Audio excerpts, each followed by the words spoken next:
Hi, I'm Libby Durr from First Energy. I'm also a co-chair of the Morgantown Area Chamber of Commerce Governmental Affairs Group. And I'm Dan Miller with Potestan Associates.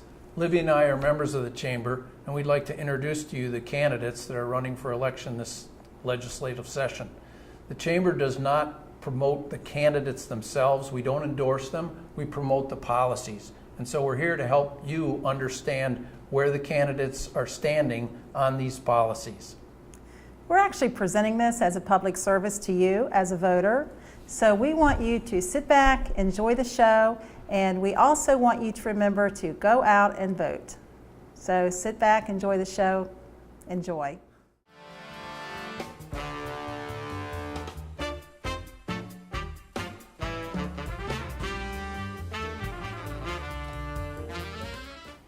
We're here with Bob Beach. Bob, thank you for coming in this morning. Thank you very much.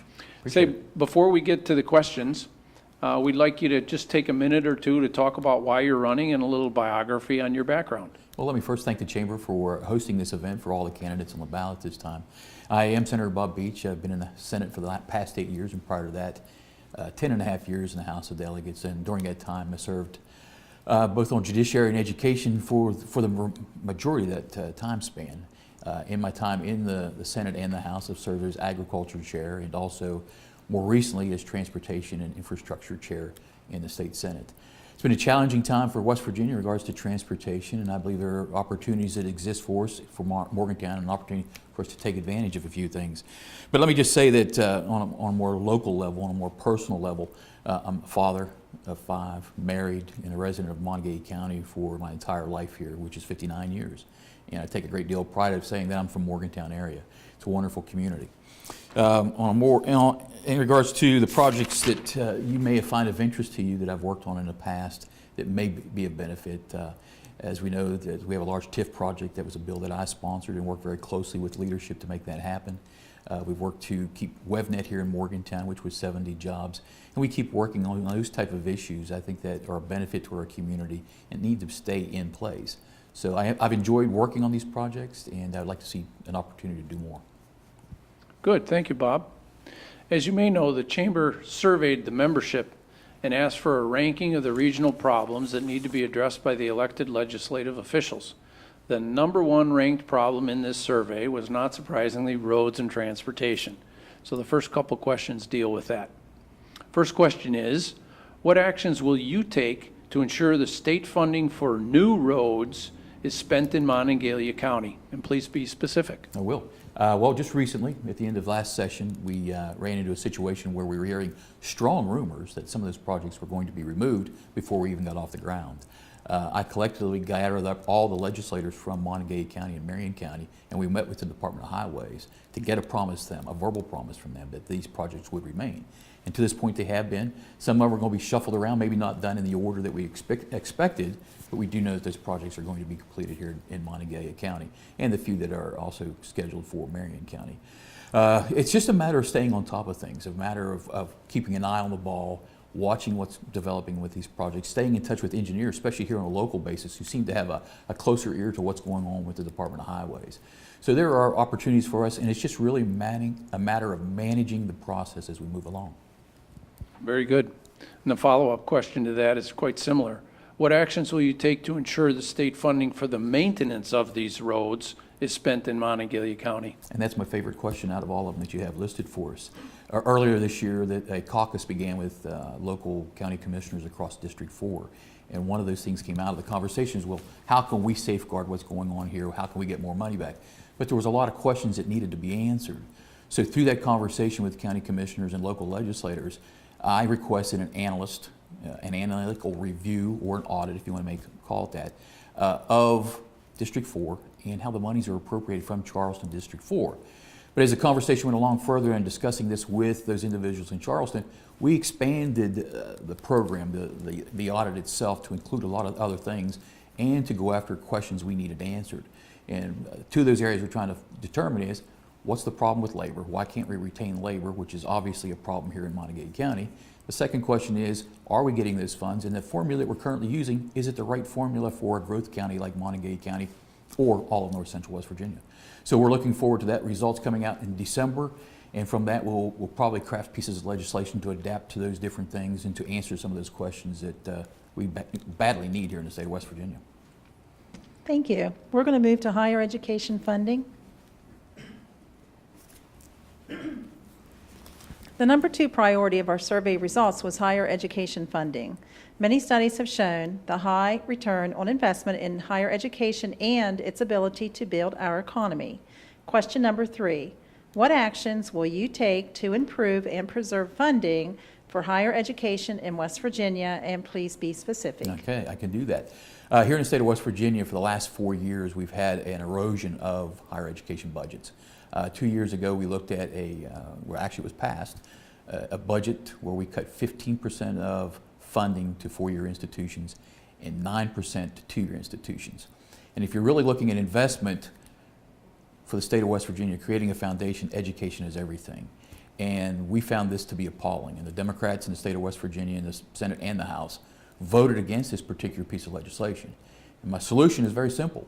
We need to change the leadership, a leadership that decides that education is a priority for the state of West Virginia, and that we can build with education here in the state to address the opioid problem, to address the labor issue we have across the state, and just grow our state in the direction we really want it to go. So we need a change, and we need a change in leadership, because they obviously don't see the benefits of education. They look at more as a cash cow into correcting other flaws that may be in the budget, those shortcomings that are in the budget. Thank you. Our next question is tourism funding. Tourism has a major economic impact in the greater Morgantown area. Although we locally continue to see positive tourism trends, a priority is to capitalize on tourism's 8-to-1 return on investment in our community. Question number 4. What can you commit to do to help pass 2018 Designated House Bill 4431, legislation that would set the ground rules for the creation and supervision of the Mountaineer Trail Network? It's a very good question. You wouldn't think a small piece of legislation like that would hit a hurdle or stumble trying to get through the process, but in fact it did. The bill actually died late in session, just between a transfer between both bodies, and at one point they were objecting to the amendments that were made by the Senate and vice versa. So no, I look forward to seeing this piece of legislation come back before us. Senate Judiciary actually worked the bill pretty heavily, and we made some amendments that would accommodate other regions across the state. So if you recall, the bill was a local bill. It really dealt with Mon, Marion, and Harrison County in developing its trail network. But it was a good piece of legislation.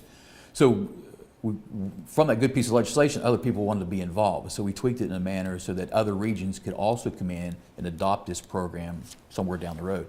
But we had put some caveats in there, and the fact that they had to have 2 or more counties jump in before they could just wholeheartedly do it for an individual county. So what we would ultimately like to see is something that goes statewide with this Mountaineer Trail Network. And I believe we will. And this next election, or this next cycle in the session, will be proof in the pudding what folks really think about tourism in the state of West Virginia. Very good. And before we let you go, Bob, we'd like you to just address any passions or priorities that you think are necessary for this upcoming session. Well, yeah, I'll tell you what, the one thing that's a carryover and that's been going on this summer is my hemp legislation, where we passed a resolution that would address an interstate compact between the southern legislative states. This past July, I actually met with the Southern Legislative Conference in St. Louis and had an opportunity to defend my paper in regards to opening up interstate commerce for hemp moving across state lines. The benefit of that is if we can grow it here, we can use it here, but we can't use something that's produced in Maryland or Pennsylvania or Ohio. So by allowing us to bring live hemp product or baled hemp product into the state of West Virginia, we can start growing a multi-billion-dollar industry right here. Hemp product, the CBD that's now on the market now, is a $5 billion global market. Hemp textile markets and plastics and things along those lines are $10 billion market. So we want to get into this. We can do a better job of doing the downstream products in regards to hempcrete, hemp plastics, textiles. We can do a whole lot more than just growing it here in West Virginia. As a matter of fact, the terrain, the topography here in West Virginia is kind of inhibits us from doing large fields of hemp. But if we could go to Ohio, Kentucky, North Carolina, purchase it and bring it back here, there's an opportunity that's just waiting for the state of West Virginia. That's one passion right now. Another one is to safeguard our education dollars here into our higher institutions, and just keep moving forward, being the safeguard for transportation in our communities as well. Very good, Bob. Thank you for coming in and sharing your views so that the voters have a better education on how to vote this upcoming election. I appreciate it, guys.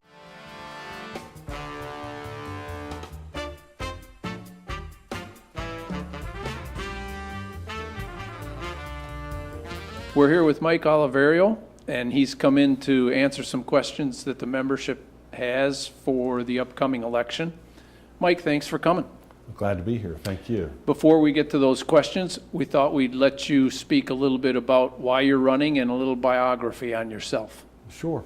Happy to be running for office. I had the pleasure of representing the people of Marion County and Montague County in the past in the state Senate, and had missed doing that and wanted to return to public service where I can try to do some good things for our community and our state. My background, I was born in Fairmont, educated in Montague County Public Schools, graduate of West Virginia University with a business degree and an MBA. Past 30 years, I've been a financial advisor working here in Morgantown, running a small business.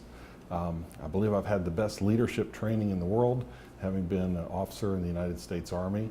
And so I bring to the political process, I think, some leadership skills, some business experience, and a real passion for our community. Very good. As you may know, the Chamber surveyed the membership here in this region, and they asked for a ranking of the regional problems that need to be addressed by our elected legislative officials. The number one ranked problem in this survey was roads and transportation. So the first two questions deal with that. The first question is, what actions will you take to ensure that state funding for the new roads is spent in Monongalia County? So please be specific. Well, clearly the voters chose to pass a very significant road bond, the biggest in state history. And we have a responsibility as elected officials from this county to make sure that those projects that were considered and a part of the bond issue actually come to fruition. And that takes years, and it takes a great deal of communication, working with the Division of Highway representatives. Beyond that, it takes some creativity. One of the things I've seen with state grants of all different kinds is they go a whole lot further if you can partner them with other monies. And what I mean by that is if there are corporations, if there are hospitals, if there are other organizations that have transportation needs and they're willing to contribute to the state money, we can not only secure the state dollars that are ours, but we can make those go much further. So the real skill in being a legislator, I think, is working with the Division of Highways, working with our constituents and understanding their needs, and then being a consummate advocate. I'll give you an example. I advocated for the destruction of the old Star City Bridge and the replacement with a new bridge. And my advocacy continued so long and so aggressively that when the decision was made to blow up the old Star City Bridge, the Division of Highways asked me to push the charging button because they had seen the level of which I wanted that old bridge gone and a new one built. And today people traverse the Monongahela River at Star City on a 5-lane bridge instead of a 2-lane bridge. Very good. I'm one of those people. Follow-up question is, what actions will you take to ensure that state funding for the maintenance of these roads is spent in Monongalia County? This has been a complete failure since I left office. Our roads have not been maintained. You can point lots of fingers, and I'm not going to do that, but our state senator, Bob Beach, has chaired the Senate Transportation Committee. He has been a member of the Transportation Blue Ribbon Task Force, yet our roads in this district are among the worst in the state. And we need to recommit our efforts toward getting our fair share of the maintenance dollars. I'll give an example of how I've done that in the past. We had growing schools in Montague County, and we could never keep up with funding. And I was able to tweak the school aid formula so that growing counties received additional dollars and received them quickly to accommodate for the needs. And that's what's happening in Montague County now. We're not getting our fair share, we're not getting it in a timely manner, and our roads are going into a state of deterioration. I think there would be voters in this county who have seen me standing along the side of the road talking to Division of Highways employees while I was a state senator. and trying to work out arrangements as to what work could be done, when it could be done, how it can be done. And part of that is advocacy for the Division of Highways, not fighting them, not demanding audits like they've done something wrong, but advocating for them so that they have the material, the resources, and the human capital to get the work done. And that's where I excelled as a state senator, to make sure that they had the resources to do the things that my constituents wanted to have done. Thank you. We will move to higher education funding. The number 2 priority of our survey results was higher education funding. Many studies have shown the high return on investment in higher education and its ability to build our economy. Question number 3. What actions will you take to improve and preserve funding for higher education in West Virginia? And please be specific. I spent 16 years on the Senate Education Committee when I previously served in the Senate, and I was involved in nearly every higher education subcommittee that existed, because I felt like that's where I belonged as the senator representing the district that included Fairmont State and West Virginia University. And my role was to advocate for those institutions. And the way I did it best was understanding what was occurring on those campuses, what resources were needed, what our strengths were, and how we could partner with other entities. I've been a champion for higher education funding. When I was at West Virginia University, I was the president of the student body. I got an inside view of the campus like few students ever receive, and have continued to champion the cause ever since. So clearly, we need to fight for resources in every instance. We need to use the resources wisely, and we need to look beyond just state funding, but other ways that we can use grants to draw down additional state and federal dollars as well. Thank you. Regarding tourism funding. Tourism has a major economic impact in the greater Morgantown area. Although we locally continue to see positive tourism trends, a priority is to capitalize on tourism's 8-to-1 return on investment in our community. Question number 4. What can you commit to do to help pass 2018 Designated House Bill 4431, legislation that would set the ground rules for the creation and supervision of the Mountaineer Trail Network? Well, clearly anything that we can do in the tourism area is going to help us, and we have some great tourism assets in this district.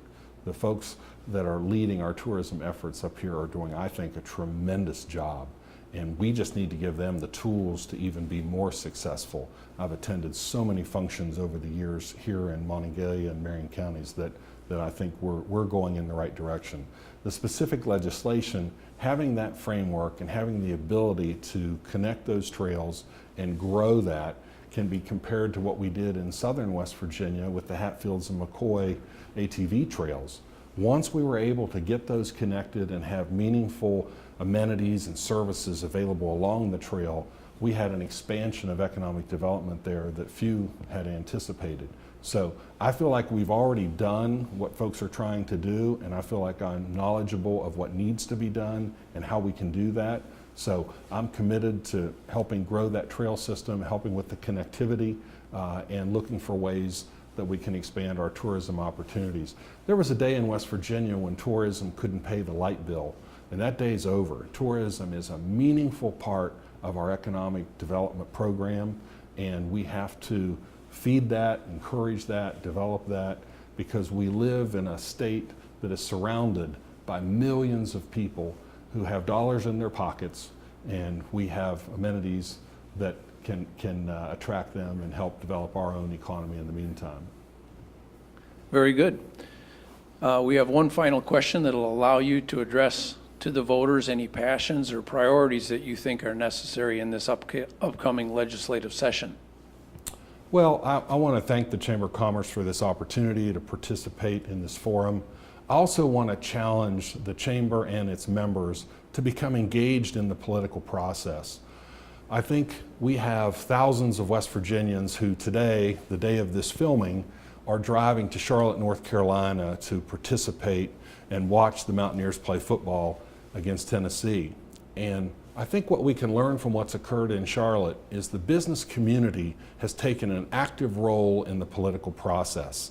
And as our business community here, we need to get involved. We need to support candidates. We need to support issues that can bring about the type of change. This race is the clearest example in West Virginia of that situation. In Mike Oliverio, you have a pro-growth candidate who is committed to economic development initiatives, who brings tremendous experience as a 30-year financial advisor. I've brought financial experience to the state. In particular, I helped modernize the state investment system, which produced an additional $3.7 billion of income to the state over the past 20 years. My opponent, Bob Beach, is 32nd of the 34 state senators on the roll call votes of the State Chamber of Commerce.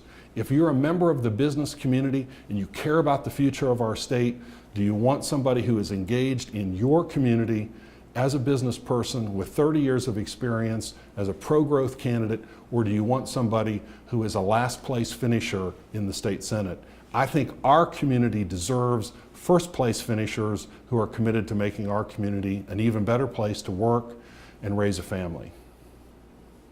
Mike, thanks for taking the time to come in and answer these questions. It's going to help our voters make an informed decision, which is the whole purpose of these interviews. So thanks for coming in. Thank you for having me.